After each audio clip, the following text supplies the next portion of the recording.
Hello दोस्तों, आज के इस वीडियो में हम बात करने वाले हैं Kotak Mahindra bank 811 super savings accounts के बारे में।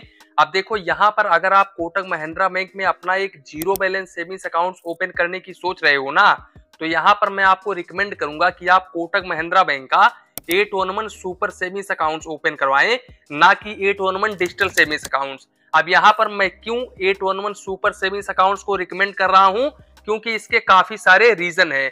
अब रीजन क्या है, देखो यहाँ पर सुपर सेविंग्स अकाउंट्स के ऊपर आपको ट्रांजेक्शन लिमिट काफी हाई देखने को मिल जाता है।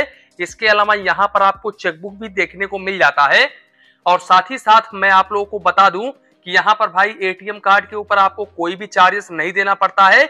और अगर आप एक महीने में सिंगल डिपॉजिट 5,000 रुपए की करते हो ना, तो यहाँ पर आपको इस डेबिट कार्ड के ऊपर 5% का कैशबैक देखने को मिल जाता है। तो इसलिए मैं आपको कोटक महिंद्रा बैंक का 811 सुपर सेविंग्स अकाउंट रिकमेंड कर रहा हूं। जानकारी के लिए हम आप लोगों को बता दें कि 1 अक्टूबर 2025 से कोटक महिंद्रा बैंक ने कुछ सर्विस चार्जेस में बदलाव किया है। तो आज के इस वीडियो में हम बिल्कुल डिटेल्स में चर्चा करने वाले हैं कि अब आपको कोटक 811 सुपर सेविंग्स अकाउंट्स के ऊपर कितना चार्जेस देना पड़ेगा। तो देखो भाई, यहाँ पर सबसे पहले आप ये जान लो कि आज के डेट में कोटक महिंद्रा बैंक आपको 2.50% का इंटरेस्ट रेट प्रोवाइड कर रहा है पर एनम, और ये काफी कम इंटरेस्ट रेट है। हालांकि इनका एक्टिव मनी का फीचर्स है एक, जिसको अगर आप इनेबल कर लेते हो तो फिर इस केस में आपको थोड़ा सा ज्यादा इंटरेस्ट रेट देखने को मिल जाता है। बाकी भाई, सुपर सेविंग्स अकाउंट्स ओपन करते हो तो सबसे अच्छी बात यह है कि यहाँ पर अगर आप online IMPS, RTGS, NEFT, UPI वगैरह करते हो तो फिर इस केस में आपको कोई भी चार्जेस नहीं देना पड़ता है और आप UPI 1 लाख रुपए तक पर डे कर सकते हो। अकाउंट ओपन करने के लिए यहाँ पर बेसिकली आपका जो एज है वो 18 प्लस होना चाहिए। बाकी आधार कार्ड, पैन कार्ड होना चाहिए और साथ ही साथ आधार कार्ड से आपका मोबाइल नंबर लिंक होना चाहिए। बाकी ये जीरो बैलेंस सेविंग्स अकाउंट है, ये तो आपको पता ही है। यहाँ पर आपको मिनिमम बैलेंस की टेंशन लेने की जरूरत नहीं है। इसके अलावा मैं आप लोग को बता दूं कि अगर आप यहाँ पर इस अकाउंट के ऊपर SMS अलर्ट इनेबल करते हो ना, तो यहाँ पर आपको 50 पैसे पर SMS आज के डेट में कोटक महिंद्रा बैंक में देना पड़ता है। साथ ही साथ अगर हम कैश ट्रांजेक्शंस को लेकर के बात करें तो देखो 811 डिजिटल सेविंग्स अकाउंट्स के ऊपर आपको काफी कम ट्रांजेक्शंस लिमिट देखने को मिलता है, जबकि 811 सुपर सेविंग्स अकाउंट्स के ऊपर आपको काफी हाई ट्रांजेक्शंस लिमिट देखने को मिलता है। अब कितना देखने को मिलता है, तो देखो यहाँ पर आप चाहे तो अपने होम ब्रांच के जरिए पैसे निकालो, चाहे तो आप नॉन होम ब्रांच के जरिए पैसे निकालो। आप एक महीने में 4 ट्रांजेक्शंस कर सकते हो बिल्कुल फ्री ऑफ कॉस्ट में, और अप टू आप 2 लाख रुपए तक कर सकते हो। यानी कि इस 2 लाख रुपए में आप चाहे तो पैसे निकालो, चाहे तो आप पैसे जमा करो। एक महीने में आप 2 लाख रुपए तक का ट्रांजेक्शन कर सकते हो और यहाँ पर 4 ट्रांजेक्शन से ज्यादा नहीं होना चाहिए। अब अगर आप इस लिमिट को क्रॉस करते हैं तो फिर इस केस में आपको 5 रुपए पर 1000 के हिसाब से चार्जेस देना पड़ता है और यहाँ पर आपको मिनिमम 150 रुपए plus GST per transaction charges देना पड़ता है। इसके अलावा मैं आप लोगों को बता दूं कि जब आप अकाउंट ओपन करते हो तो यहाँ पर आपको वर्चुअल डेबिट कार्ड बिल्कुल फ्री ऑफ कॉस्ट में देखने को मिल जाता है। लेकिन अगर आप सेकंड टाइम इशू करवाते हो तो फिर इस केस में आपको 49 रुपीज पे करना पड़ता है।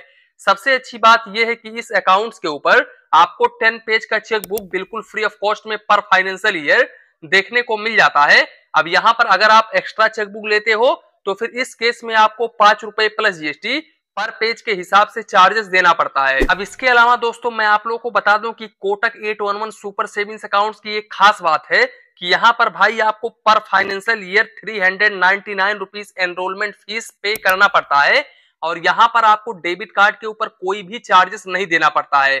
यानी कि जो आपको इस अकाउंट्स के अंतर्गत डेबिट कार्ड देखने को मिलता है, उस डेबिट कार्ड के ऊपर आपको कोई भी चार्जेस नहीं देना पड़ता है।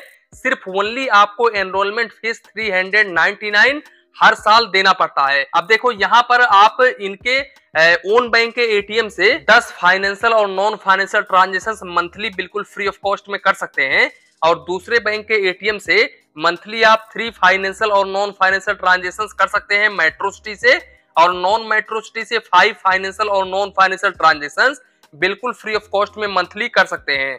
अब अगर आप इस लिमिट को क्रॉस करते हैं तो फिर इस केस में आपको फाइनेंशियल ट्रांजेक्शंस के ऊपर 23 रुपए प्लस GST और नॉन फाइनेंशियल ट्रांजेक्शंस के ऊपर 10 रुपए plus GST per transaction charges देना पड़ता है।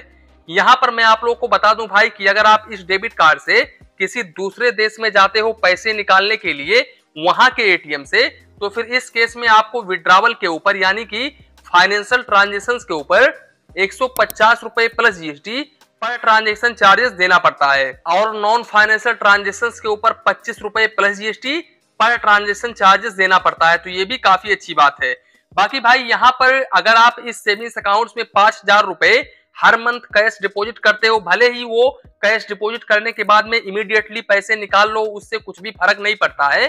तो यहाँ पर भाई इस डेबिट कार्ड से आप कोई भी शॉपिंग वगैरह करते हो तो यहाँ पर आपको 5% का कैशबैक देखने को मिल जाता है और यहाँ पर आप एक महीने में मैक्सिमम 600 रुपए तक कैशबैक अर्न कर सकते हैं और 1 फाइनेंशियल ईयर में यानी कि एक साल में आप 6,000 रुपए तक का कैशबैक बिल्कुल आसानी तरीके से अर्न कर सकते हैं। यानी कि आपको 5% का कैशबैक देखने को मिल जाता है इस अकाउंट्स के अंतर्गत। लेकिन इसके लिए आपको सिंगल ट्रांजेक्शन 5,000 रुपए की करनी होगी अपने अकाउंट्स में हर महीने। जिस महीने में आप 5,000 रुपए की फंडिंग नहीं करते हैं यानी कि डिपॉजिट नहीं करते हैं, उस महीने में आपको ये कैशबैक बिल्कुल भी देखने को नहीं मिलता है। अब दोस्तों यहाँ पर मैंने आपको बताया कि Kotak Mahindra bank 8 tournament super savings accounts के ऊपर अब आपको कितना सर्विस चार्जेस देना पड़ेगा। लेकिन दोस्तों यहाँ पर मुझे ये बिल्कुल भी नहीं लगता है कि कोटक महिंद्रा बैंक ने अपने सर्विस चार्जेस में बदलाव किया है, क्योंकि पहले भी इतना ही चार्जेस था और आज के डेट में भी इतना ही चार्जेस है। पहले आपको 399 रुपीज एनरोलमेंट फीस देना पड़ता था, आज भी उतना ही देना पड़ रहा है। डेबिट कार्ड के ऊपर चार्जेस पहले भी नहीं देना पड़ता था और आज के डेट में भी नहीं देना पड़ रहा है। 50 पैसे पर एसएमएस अलर्ट के ऊपर पहले भी देना पड़ता था और आज भी देना पड़ता है। तो यहाँ पर देखो एसएमएस अलर्ट आपको मैंडेटरी नहीं है, अगर आप डेली वीकली एसएमएस लेते हो तभी आपको ये चार्जेस देना पड़ता है। तो दोस्तों वैसे कोटक महिंद्रा बैंक काफी अच्छा बैंक है, आप इस बैंक में अपना सेविंग्स अकाउंट ओपन कर सकते हो। इनका मोबाइल बैंकिंग एप्लीकेशन काफी ज्यादा शानदार होता है। और यहाँ पर मैं आप लोगों को बता दूं कि ये वीडियो ओनली एजुकेशन पर्पस बनाया गया है। तो इसी के साथ में वीडियो समाप्त करते हैं। वीडियो पसंद आया हो तो प्लीज वीडियो को एक लाइक करिए और अपने चैनल फाइनेंस बैंकिंग को सब्सक्राइब करिए। मन में कुछ डाउट हो, कंफ्यूजन हो तो प्लीज कमेंट करिए। धन्यवाद, मिलते हैं नेक्स्ट वीडियो में।